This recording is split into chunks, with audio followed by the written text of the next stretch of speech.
This is funny. This is so funny. I just did a video here with the computer while I was doing the workout. So I look like a wrapped person with Christmas wrapping paper. But I don't really care because I like those coats, and I saw them online and I ordered them, and they came in stretchy pants and this shirt. Just really Christmas. I like Christmas for whatever reason.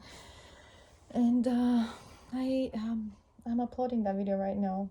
It says 48 minutes left because the internet is really crappy in this house, especially if you're not next to the router. But I'm not there because the babies are napping on the couch in that room. So yay! I'm gonna go check on them anyways. But they're napping really well. Um, all that pile of stuff was outside airing. We sleep here on this carpet, and I noticed that the babies have like those little red dots at their itchy, so bed bugs, I don't know. No, I vacuumed really well today. But yeah, you can see my greens there. I have 2 pineapple plants, a bunch of avocado plants. This is a dryer, a futon dryer, those guys dryer, or to warm up the place, or I use it to do the laundry, to dry the laundry. This is my crappy but wonderful massage chair piled up with the martial arts clothes for the boys. This is the boombox and the projector that we use this wall. And do movies on Fridays and Saturdays when we can, when we're not tired to death. And this is my air cleaner today. I cleaned it, the filters, aired them outside as well, and vacuumed it. So yeah, that's about it. That's about my day. Did work out today because I felt like I was a bit much meat yesterday for Thanksgiving dinner.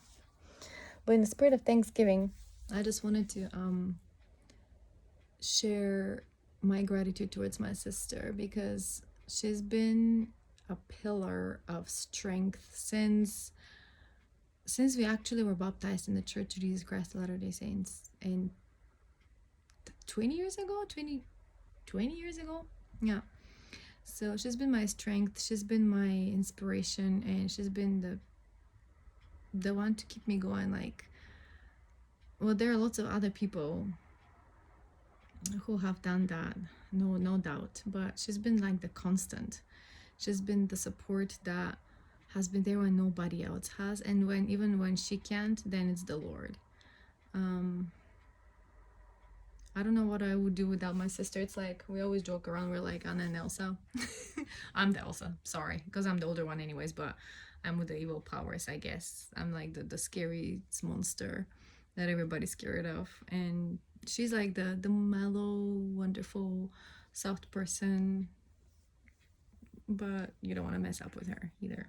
So yeah, we still to this day we wonder why we ended up here. I mean, we obviously know because we said yes to people that live in this country, but you know, again, live and learn from your mistakes.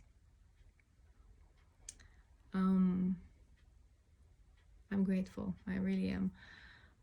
We were raised in a very,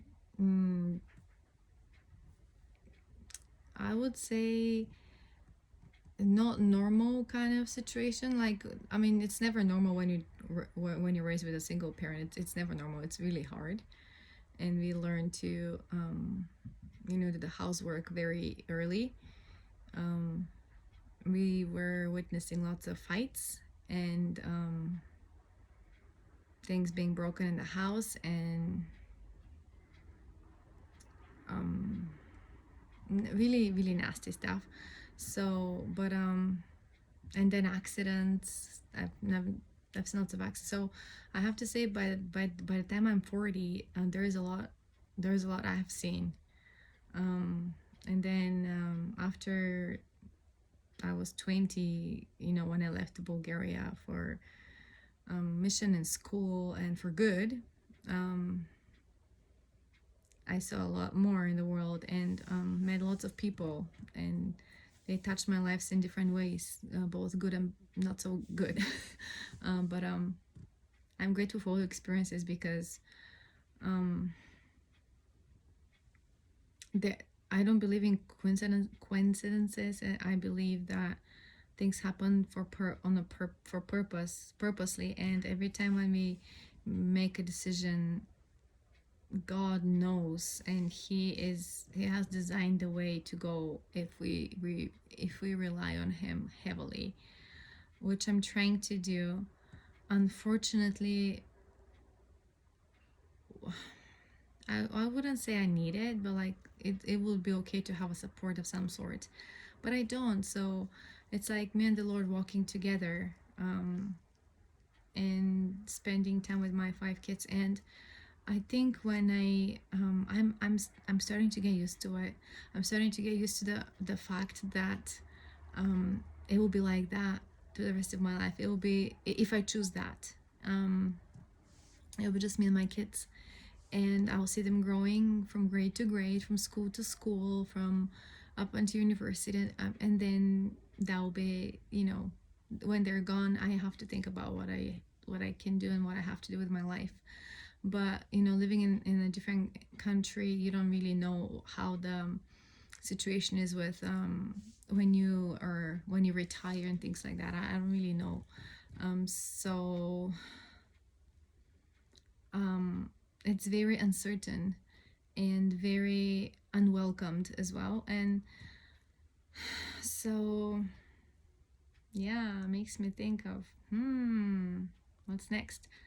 And I'm starting also to let go from fears and what ifs. I'm trying to think of positive ways of how things can work out best for everybody, but I can't help it but think that if I continue to be here, I'm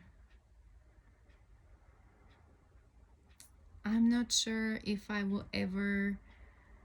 I know that people change, and people get more experience. I don't know, wiser, not necessarily wiser, but like people get more experience and people change. Like people age changes you, like year after year you change. And so I get that, but I wish I could see the me that I know from before this crappy life here, you know um and the positive person that I used to be, and the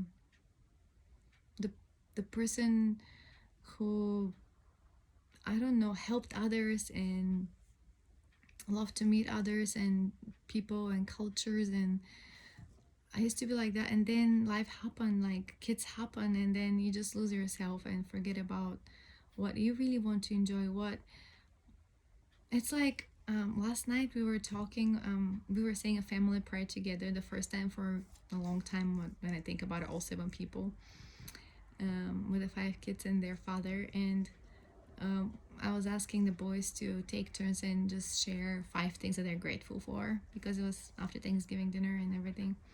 And so the boys, they shared what they were grateful. And when the father's turn comes, he's like, I'm grateful for my family that puts up with me. And then I just thought about that. Like, when you say I'm grateful for somebody or some people because they stack up to like with me, they put up with me, means when somebody puts up with you, that means it's hard for them, right? But they still do. And so I was like, well, what a jerky way to say how great you can be, and how regardless of what your um, wishes and dreams are, and you go after, everybody has to tag along and just get along with it. I don't think that's fair. That's not partnership in life. That's not how God constituted marriages to be. And so sadly enough, there are lots of marriages out there like that, when one puts up with the other, and the kids along the way. And don't take me wrong, I don't want to be sexist about men and women and things like that, but I just say it. Always the ladies have to put up because they're the mom, they're the primary caregiver. I don't know many families where the mom is the, I do know, but I do not know many, where the mom is the provider and the father is sitting at home with the kids. And I'm pretty sure still not doing all the housework, but you know what I mean. And I was told before, um, I don't remember, was it with the babies or when at some point when I had little kids? I think maybe it was the babies when I went out for an hour or something or a few hours. I don't remember what with the boys were like. I don't remember what was the occasion, but I was told that, oh man, I can't do this. I can't just be here. I don't know how you do it. I cannot be here all day long. I can't do it. And I didn't say anything, of course, because I'm done talking for a long time now. It just doesn't it fires me up, and I don't want to. Anyway, so I was like, yep, we all know that very well. All right, all right. So I can stay with my babies. It doesn't make me feel mentally okay if I get stuck taking care of sick babies for days. I get messed up and really and feel really down. But I can do it. Then after that is over and you feel relieved, then you can just like sigh and take a deep breath and just go out for a walk and feel better. You recharge. But being the guy, it's like, no, you cannot be just here stuck with the kids all day long. You have to be out. At least the one I married said that. You have to be out. It has to be like talking to a certain amount of people every day to accomplish the goal of like satisfaction, inner happiness and satisfaction that you exchange information with a certain amount of people. And so honestly, it makes me tired to do that. I like to talk, but I don't like to talk to a big audience and many different people all day. It drives me crazy. Now, I used to do it as a student. I did it and enjoyed it very well as a tour guide. I enjoy doing it as intern for a travel agency. I talked to a lot of people. I learned from them a lot, and I'm gonna tell you at the end of the day, because of all that smiling and all the politeness, I just wanted to go home and just be by myself, be with me, and just have nobody to worry about. Be no smiling, just normal face, and just take my mind away from my situation. Just that's why entertainment came about, you guys. Now I understand why people get so addicted to Netflix and movies and series and dramas, and because it takes your mind away from your reality where you don't want to be at the moment. You just want to be out. And so that was me before kids, though. When I'm with kids and even when I was working, I still come home and I still, laundry, dinners, bathing the kids, putting them to sleep, wash up everything, um, make sure we prayed, made sure we talked a little bit about the scriptures and the things that are essential for their soul, not just the body. So you still do that if you're the mom. I'm sorry, you still do that. I know you do. I know you do. And you're doing great. Um anyways, I have no idea what's gonna be like when the little twins go to nursery school, and I really don't want to see my oldest son going to junior high in here because I'm just I think they need what I don't know what they need, but what I want for them is to focus on English, because English is, I mean, if they want to live their lives in Japan, then they can go to junior high, high school, university in here, and then just get stuck here. But they know very well that mommy doesn't want to, and so they don't want to say much, but they would go. I think they would go with whatever. But I want them to learn to take decisions for themselves, and think ahead of time. They're small, they're still small, elementary school, but I think it's good to start thinking about the future and plan together. And so we'll do that. But in the meantime, I have to deal with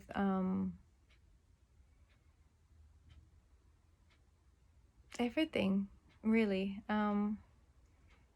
With upcoming Christmas holidays.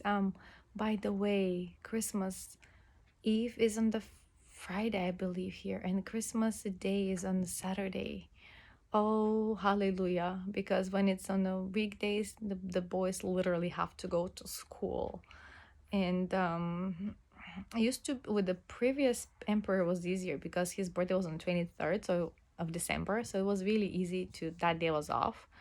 And then the days after, they just, everybody finishes school by 22nd and stuff. But now the new emperor's birthday is in, I think, February or so. And so it's a bummer. Christmas Eve and Christmas, who cares? Nobody cares here about that. There's like lots of Santas and Christmas decorations in every mall you go, in every supermarket you go, everywhere. Halloween, Christmas, it's big, it's huge.